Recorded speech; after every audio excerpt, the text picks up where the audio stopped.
what is Tartaria? I'm sure you've heard people talk about it. And what is it? Well, people will tell you all kinds of things. They'll say, oh, it's about these star forts, these old bastion forts of the old world. Or it's about buildings like this, with these antennas on top. It's also about giants and skeletons of giants that once were found. It's about the world's fairs. And as beautiful as they were, it's more than that. Tartaria has become sort of a catch-all term for pretty much everything in the old world that kind of doesn't make sense. Anyways, the theory is that a long time ago, there was another flood, a great mud flood of sorts, in the early 1800s, that basically wiped out everybody. Now, some people say, oh, everybody survived, and they were put into asylums, and things like that. But either way, the general theory is that there was a bunch of people, the world was reset, and a new population began.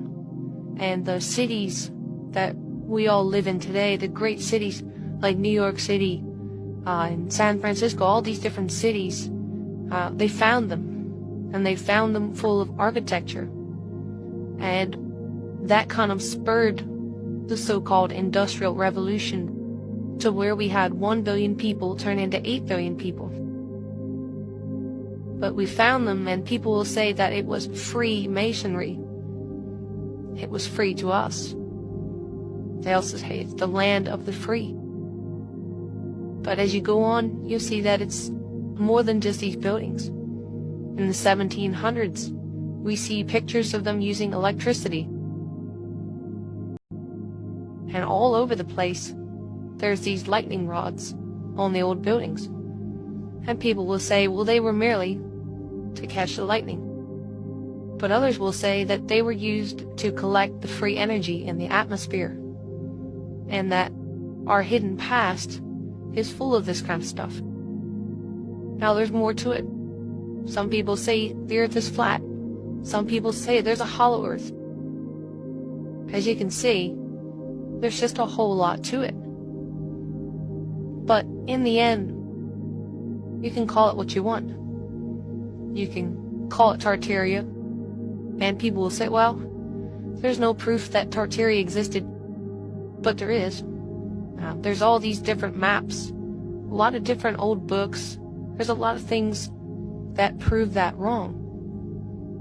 There was a Grand Khan of Tartaria. And guess what? When Columbus came to the Americas in 1492, he was looking for the Grand Khan of Tartary.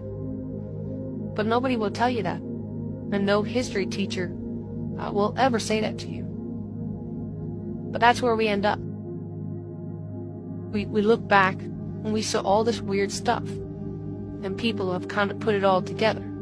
They say, well, we've been lied to our whole lives. If you go into any big city, let's say Philadelphia, and you've never been there, you're going to see a few really huge buildings, and they're going to blow your mind. And you're going to wonder, well, how the hell did they do that? And that's what everyone is asking.